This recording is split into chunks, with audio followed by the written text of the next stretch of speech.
Nós estamos de volta com o programa Pensamento em Marcha, este que é o primeiro programa Pensamento em Marcha do ano de 2022. Nós queríamos, antes de tudo, felicitar vocês por este novo ano e nós esperamos que este ano de 2022 seja um ano de reconstrução nacional para o Brasil. É importante lembrar também que nós estamos convidando todos vocês a permanecer inscritos e também a convidarem novos colegas a se inscreverem no canal Pororoca Cabana. E vamos, a partir daqui, manter o programa Pensamento em Marcha no sentido de discutir tanto temas teóricos, temas da economia, temas da sociologia, temas da sociedade. Existe uma série de questões que devem ser debatidas para o Brasil, com os brasileiros, para este ano de 2022. E nós estamos convidando vocês a estarem com a gente no programa Pensamento em Marcha. E neste programa que nós iniciamos neste ano, nós temos uma determinada questão a ser colocada e a ser debatida e que nós queremos conversar com vocês. É necessário uma agenda de reconstrução nacional para o país. Obviamente que quando nós falamos em uma agenda, nós estamos falando em um programa, em uma determinada proposta que seja possível de ser desenvolvida com vistas a melhorar as condições de vida do povo brasileiro, que tem, durante esses últimos anos, passado por momentos muito complicados. Inclusive, não somente por conta da crise sanitária, da doença do Covid, que afetou e que matou uma quantidade grande de brasileiros, mas principalmente por conta de que nos últimos 6 anos nós passamos por um processo de completo desgoverno no país.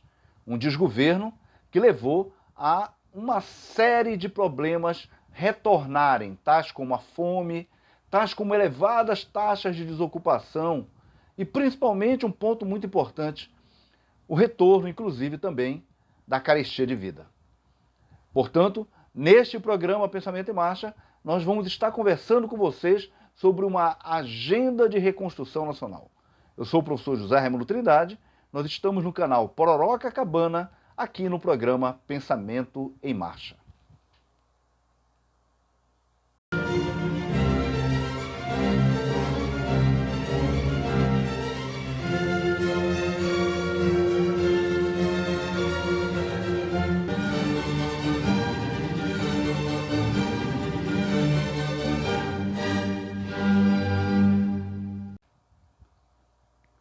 Nos últimos 6 anos, o Brasil tem passado por um triplo processo que tem tornado as condições de vida do povo brasileiro, as nossas condições de vida, cada vez piores. Um primeiro processo muito ruim refere-se à chamada agenda neoliberal, a chamada ponte para o futuro, que foi inaugurada por um golpista que em 2016 assumiu o governo no lugar da ex-presidenta Dilma Rousseff.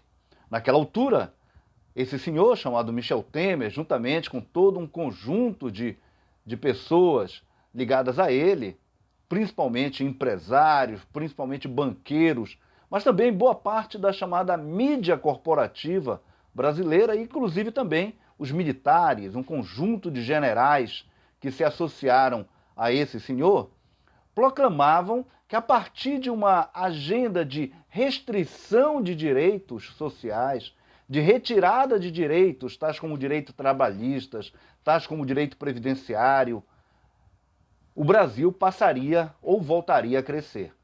Aí já existe um falso dilema. O Brasil, na verdade, até 2014, tinha apresentado uma taxa de crescimento econômico muito elevada. Vale lembrar que ainda em 2014, ainda em setembro de 2014, a taxa de desemprego no Brasil foi uma das menores taxas de desemprego da história brasileira. Alguma coisa em torno de 5,6%, muito baixa para as taxas médias que o país possui. Existe uma segunda questão que também foi muito vendida e foi muito proclamada durante todo esse período, é que bastariam pequenos ajustes e que o Brasil teria, portanto, condições de ter maior crescimento e que o povo brasileiro teria condições, inclusive, de ter acesso a condições de consumo melhores.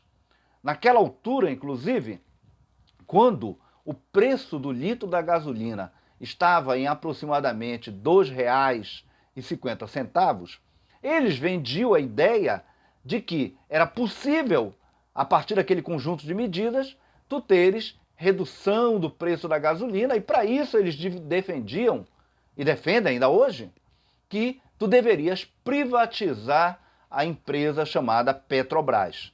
Uma empresa que controlava até aquela altura tanto o processo de produção como o processo de distribuição de combustível, de petróleo, de óleo, refinado também, de gasolina no país. Isso foi um grande e ledo engano. O que é que aconteceu a partir dali? Aconteceu um processo crescente de privatização da Petrobras. Foram vendidas não somente o setor de distribuição, de venda, os postos de gasolina que eram vinculadas à antiga BR, que era a empresa de distribuição da Petrobras, como também foram privatizados uma série de processos de refinamento de petróleo. Inclusive, esse é um ponto ainda mais complicado, é que se passou a adotar, já a partir daquela altura, já a partir do ano de 2016, se passou a adotar uma política de preço de combustível que é ancorada nos chamados preços dolarizados, ou nos chamados preços internacionais. É isso que fez com que, daqueles R$ 2,50, que era o preço da gasolina, do litro da gasolina, em 2016, nós hoje tenhamos uma gasolina próxima a R$ 7,50. Em algumas partes do país chega a R$ 8,00. Esse aceleramento no preço do combustível, no preço da gasolina em particular, refere-se tanto às políticas de privatização da Petrobras, quanto às políticas adotadas onde eles passaram a privilegiar os interesses dos chamados controladores internacionais da empresa e não os interesses da população brasileira. E existe ainda um terceiro elemento que foi colocado já desde aquela altura, que era o processo de privatização também de grandes empresas que, de algum modo, servem aos elementos de políticas públicas no país. Eu me refiro em particular aos Correios, mas também à Eletrobras, que é a empresa que faz tanto a produção quanto a gestão da energia elétrica no país. Esse processo, esses três elementos, tanto os processos de perda de direitos sociais através de uma legislação nova chamada reforma trabalhista, que na verdade é uma contra-reforma trabalhista e que tem na legislação, na lei complementar 13.467, o seu principal componente, como também a reforma da Previdência, que na verdade é uma contra-reforma da Previdência, ambas adotadas no período de 2017, 2018 e depois, já no primeiro ano do governo Bolsonaro, em 2019, esses processos destruíram direitos adquiridos até então e se somaram aos outros dois processos que eu fiz referência. Tanto a privatização da Petrobras e o processo de relacionar a adoção de preços de combustível a uma política internacional, como também a questão da privatização dos Correios e da Eletrobras. Esse conjunto de medidas, eles acabaram sendo medidas extremamente ruins, deletérias, destrutivas das condições de crescimento econômico do país. O que aconteceu foi, na verdade, o contrário. Ao invés do país crescer, o país andou para trás. Assim, nós chegamos nesse ano de 2022 com um país onde a taxa de desemprego, ou seja, aquela quantidade de pessoas que não conseguem ter um posto de trabalho, não conseguem ter um emprego básico, chega a uma quantidade de quase 15 milhões de pessoas. Aliado a isso também, o que é que se observa? Se observa um crescente processo de perda de qualidade nos empregos. Então, muita gente que até então, quer dizer, até o ano de 2015, 2016, tinha algum grau de emprego com qualidade, passou a partir daqui, a partir de um certo momento, a partir desse período, basicamente a viver de bico, a viver na informalidade, e foi assim que se multiplicou, inclusive, o exército de trabalhadores vinculados ao chamado Uber, o que acaba sendo extremamente ruim para todo o conjunto da sociedade. Esse conjunto de elementos, esse conjunto de aspectos ruins, e que nós todos conhecemos, acabou se agravando muito fortemente nos últimos 2 anos, no ano de 2020 e 2021, por um motivo que todos nós sabemos, que é a crise sanitária, que é o problema do Covid. É claro que a questão do Covid, ele não pode ser visto isolado. Por quê? Por conta de que o governo ou o desgoverno que assumiu o país, principalmente a partir do ano de 2019, entretanto, como nós já falamos, tem raízes no senhor Michel Temer, esse desgoverno, ele acabou fazendo com que a crise sanitária, em particular, o problema da pandemia do Covid, ao invés de ser controlado, passou a ser disseminado no país. É isso que, inclusive, a chamada CPI da Covid, que foi uma CPI instalada no Senado Federal e que funcionou até novembro do ano passado, acabou nos deixando claro. Inclusive com questões muito graves, como foi o caso de Manaus, como nós todos sabemos. Esse quadro todo que eu estou relatando, ele é fundamental para que a gente possa ter um fundo. A gente possa ter um fundo de que não é possível manter essa situação tal como está. Não é possível manter um conjunto de elementos que, de algum modo, tanto destroem as condições de vida do povo brasileiro, como principalmente, e esse é um problema mais sério ainda, destrói as condições de futuro do povo brasileiro.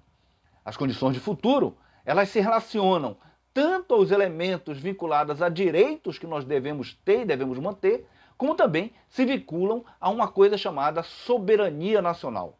A soberania nacional, ela se relaciona tanto a aspectos tecnológicos, como também se relaciona a aspectos de garantia de direitos básicos, como também se relaciona a aspectos fundamentais como a saúde, a educação e a produção de tecnologia.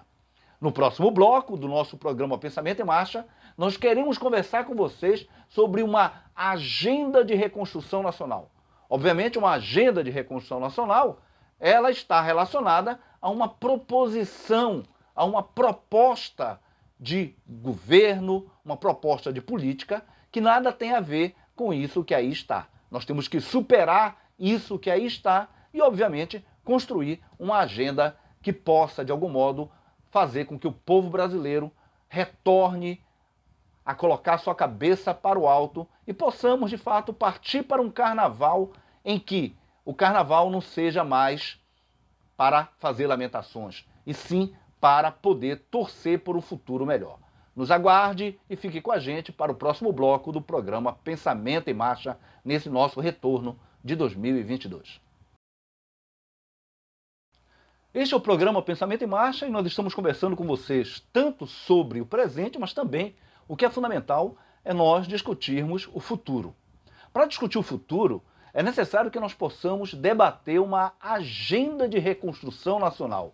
O que seria uma agenda de reconstrução nacional? Primeiro, é necessário que nós tenhamos um programa que possa ser assumido por um conjunto de pessoas que digam que o que existe agora não é satisfatório. É necessário, portanto, superar o que nós temos hoje e é necessário construir algo diferente. Observem que uma parte da agenda que nós temos que ter para poder pensar o Brasil do futuro está, sim, em negar aqueles elementos do passado mais recente e também do passado um pouco mais distante. Alguns desses elementos do passado, eles são fundamentais de serem tomados, de serem conversados aqui, para que nós possamos negá-lo. Observem que ainda no ano de 2016, como nós já falamos, o golpista Michel Temer aprovou uma emenda constitucional chamada PEC dos Gastos Públicos. Aquela emenda constitucional que foi apresentada em 2016 e que se transformou na emenda constitucional 95, ou a PEC do fim do mundo, como se considerou em um outro momento, aquela emenda constitucional, ela levava em conta a ideia de que o Estado teria que ser mínimo e que, portanto, o povo brasileiro não teria que caber nos gastos do Estado.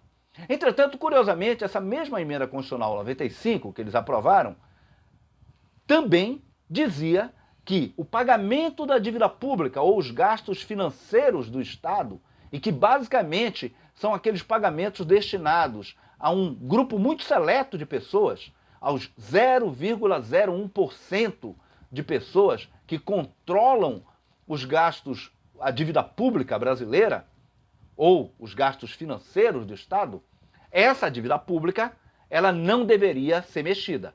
E que, portanto, tu só terias uma emenda constitucional, um teto dos gastos, por chamados gastos sociais. Aquilo que na economia nós chamamos de gastos primários, que são os gastos com saúde, com educação, com previdência, com tecnologia. Portanto, o que é que eles concretamente fizeram?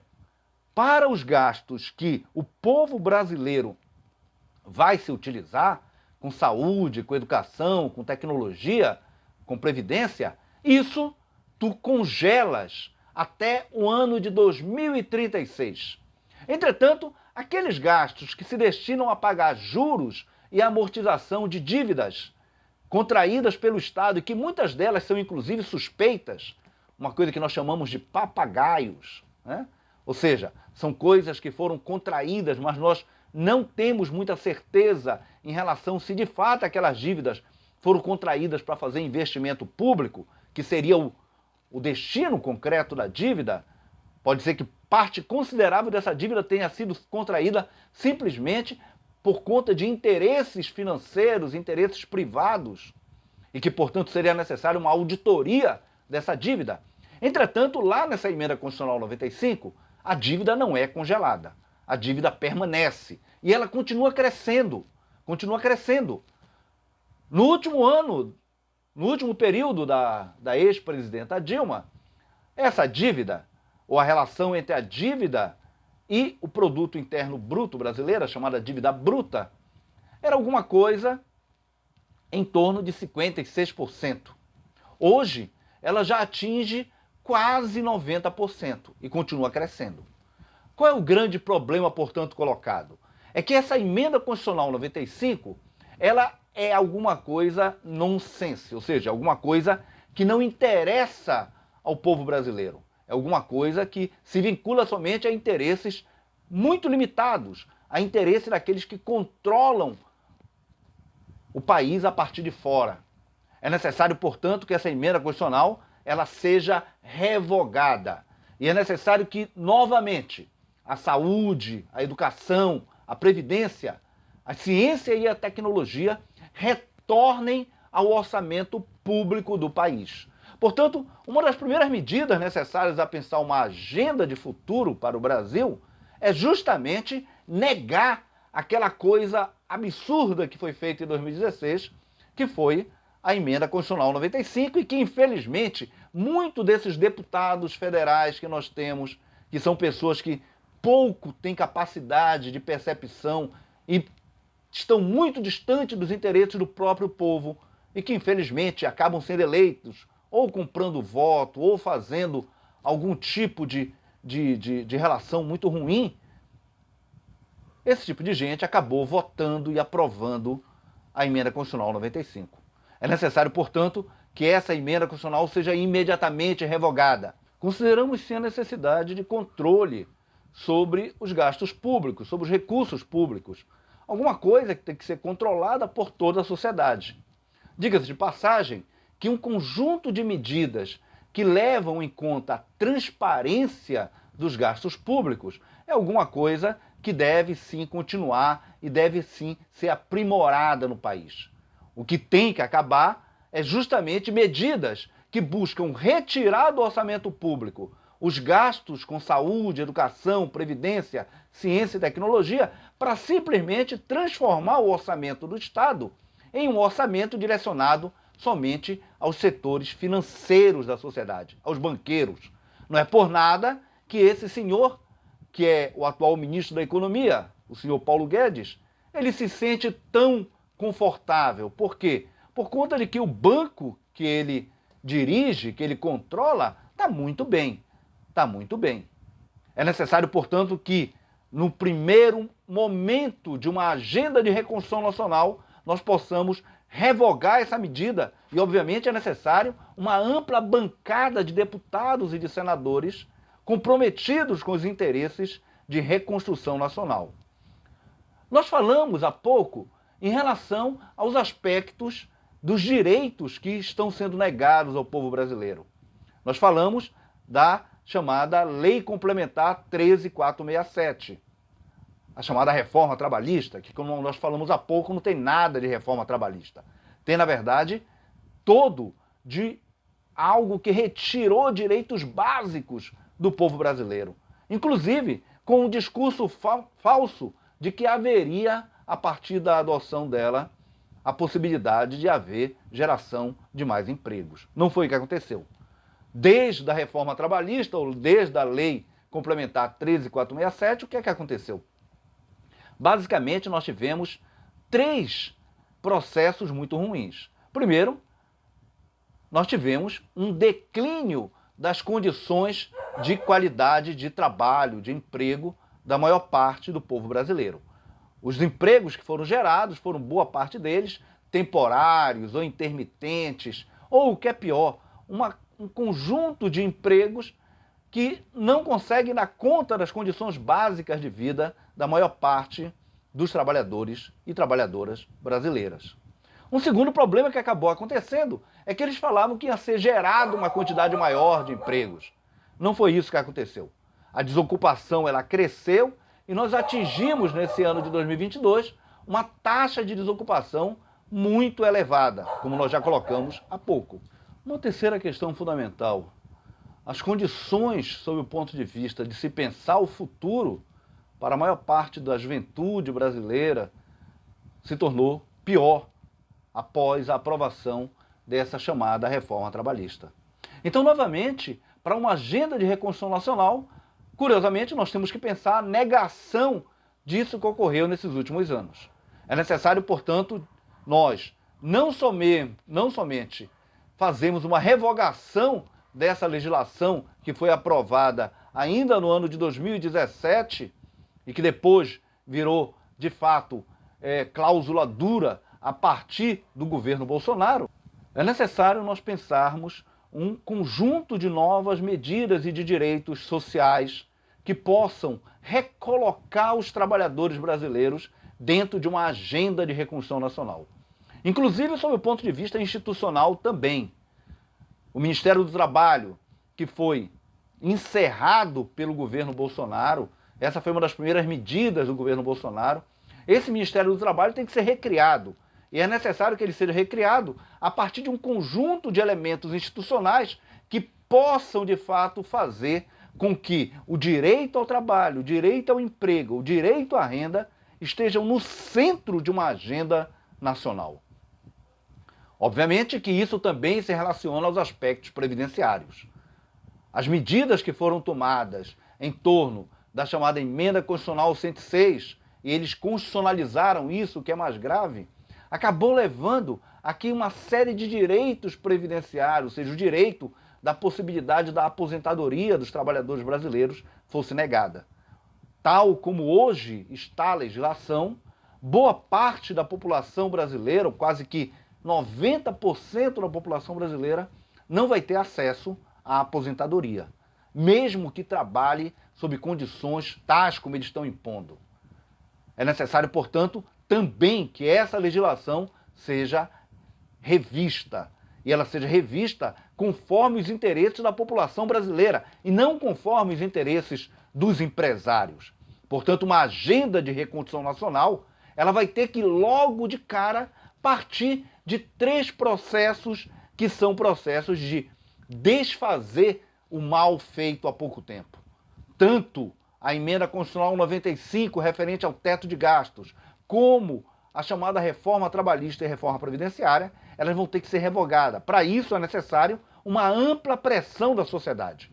É importante que a gente fale não vai ser somente a partir das medidas tomadas no Congresso ou daquele conjunto de deputados que estejam presentes no Congresso Nacional que nós vamos fazer essas alterações, ou vai se constituir uma agenda de reconstrução nacional de fato. É necessário pressão da sociedade.